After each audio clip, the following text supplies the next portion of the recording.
नमस्कार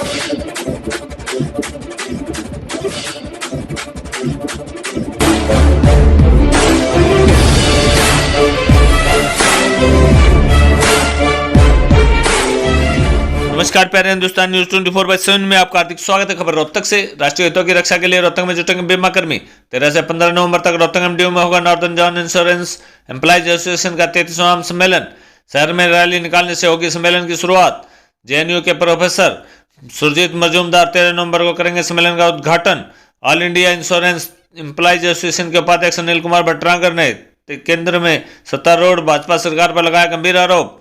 जिस प्रकार देश के सभी महत्वपूर्ण सरकारी संस्थानों, उपक्रमों, एयरपोर्ट, बैंकों का केंद्र सरकार कर रही है निजीकरण, उसी प्रकार बीमा उद्योग पर हमला कर निजीकरण की गर्त में धकेलने पर उतारू है मोदी सरकार। सामाजिक और बुनियादी ढांचागत क्षेत्र में 40 लाख करोड़ का निवेश कर राष्ट्र निर्माण में योगदान दे रही है एलआईसी। 42 लाख करोड़ रुपए की संपत्ति के स्वामित्व वाली निगम फॉर्चून 500 सूची में है शामिल। अनिल कुमार भट्टरांकर ने मोदी सरकार पर बोला हमला। एलआईसी के शानदार प्रदर्शन के बावजूद केंद्र सरकार ने भेज दिया अपने पूंजी का 3.5% हिस्सा।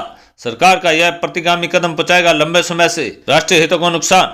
All India insurance employees association से संबंध northern zone insurance employees association का 33वां आम सम्मेलन 13 से 15 नवंबर को एमडीयू कैंपस रोहतक के राधाकृष्णन सभागार में आयोजित होने जा रहा है। जेएनयू के प्रोफेसर डॉक्टर सुरजीत मजूमदार 13 नवंबर को प्रातः 11 बजे सम्मेलन का उद्घाटन करेंगे। जानकारी सम्मेलन के संयोजक पवन मलिक व सह संयोजक त्रिलोक बंसल ने दी। उन्होंने कहा कि AIIEA पूर्व अध्यक्ष अमनौला खान, अध्यक्ष वी रमेश, महासचिव श्रीकांत मिश्रा, कोषाध्यक्ष VS रवि एवं अन्य सहयोगी संगठनों के नेता भी सम्मेलन में पहुंचेंगे। इस मौके पर northern zone insurance employees association के महासचिव नवीन चंद, कोषाध्यक्ष रविंद्र शर्मा, सम्मेलन के संयोजक पवन मलिक, सह संयोजक त्रिलोक बंसल और रोहतक मंडल के उपाध्यक्ष वीर अहलावत भी उपस्थित थे।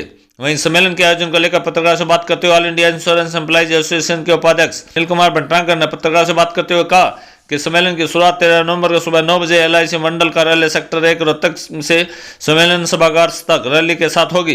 उन्होंने कहा सम्मेलन में चर्चा पर मुख्य जोर देश के राष्ट्रीय हितों की रक्षा करना होगा। उन्होंने केंद्र में सत्तारूढ़ भाजपा सरकार पर गंभीर आरोप लगाते हुए कहा कि वर्तमान सत्तारूढ़ सरकार द्वारा सार्वजनिक क्षेत्र के बीमा उद्योग पर हमला कर निजीकरण की गर्त में धकेलने पर उतारू है।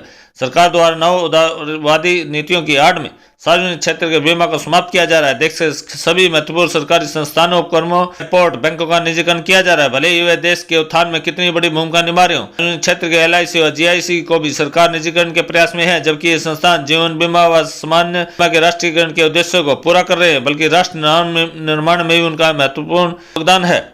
उन्होंने बताया कि 5 करोड़ की पूंजी के साथ 1 सितंबर 1956 को स्थापित एलआईसी अब 42 लाख करोड़ रुपए की संपत्ति के स्वामित्व वाला निगम है। एलआईसी सामाजिक और बुनियादी ढांचागत क्षेत्र में 41 लाख करोड़ का निवेश कर राष्ट्र में महत्वपूर्ण योगदान दे रहा है। एलआईसी का प्रदर्शन की सर्वश्रेष्ठ कंपनियों की हाल ही में जारी फॉर्चून 100 सूची में भी परिलक्षित होता है। उपरोक्त सूची में एलआईसी को 98वें स्थान पर रखा गया। बीमा पैठ 4.2% है, जो वैश्विक औसत से बराबर है। इंडिया इंश्योरेंस एम्प्लॉइज एसोसिएशन के उपाध्यक्ष ने कहा कि एलआईसी के शानदार प्रदर्शन के बावजूद केंद्र सरकार ने अपने पूंजी का 3.5% हिस्सा बेच दिया। सरकार का यह प्रतिगामी कदम लंबे समय में राष्ट्रीय हित को नुकसान पहुंचाएगा।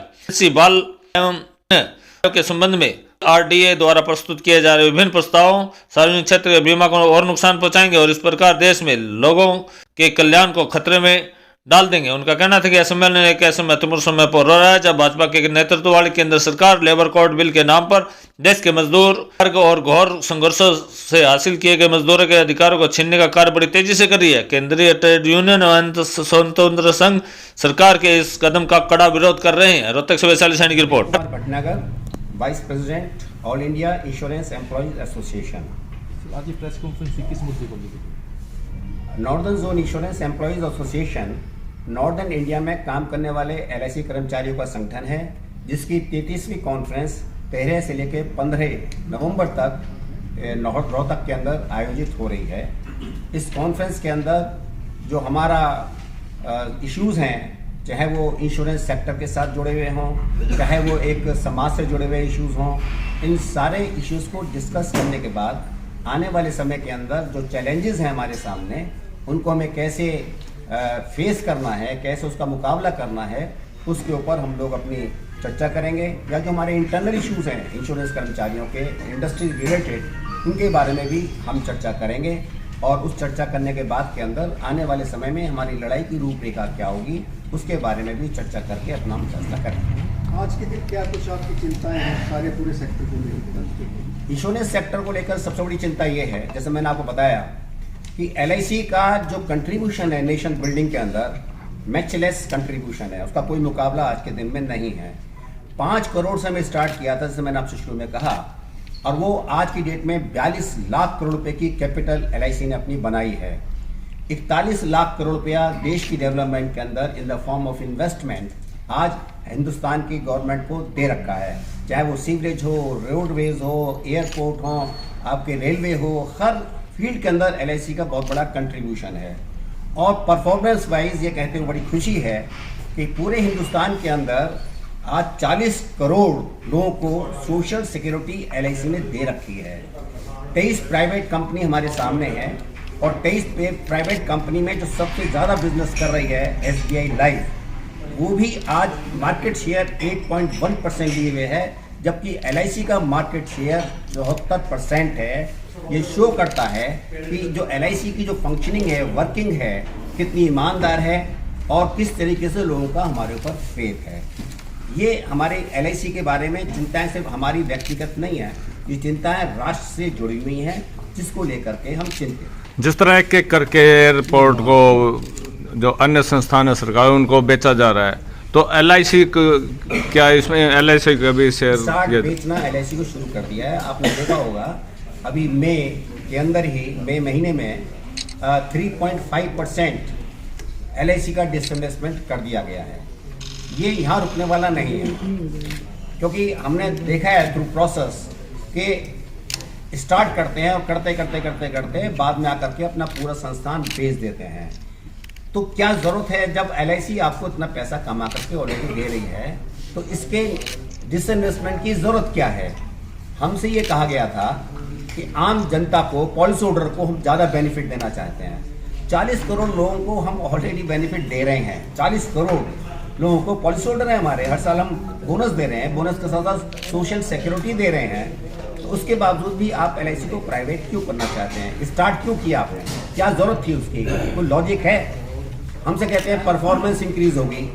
मैं आपको एक डाटा देना चाहता हूँ, जितनी भी प्राइवेट इंश्योरेंस कंपनी हिंदुस्तान के अंदर हैं, अपनी कंपनी बहुत छोटी हैं, उनको चलाने के लिए उनके जो खर्चे हैं, जिसको ऑपरेटिंग एक्सपेंसेस कहते हैं, 11.68% है, जबकि LIC जो 40 करोड़ों की सेवाएं कर रही है, उसकी जो ऑपरेटिंग एक्सपेंसेस हैं वो मात्र 8.4% है। चाहिए, और अगर फर्दर भी कोई इंप्रूवमेंट चाहिए, गवर्नमेंट बॉडी है, आप हमें गाइड करिए।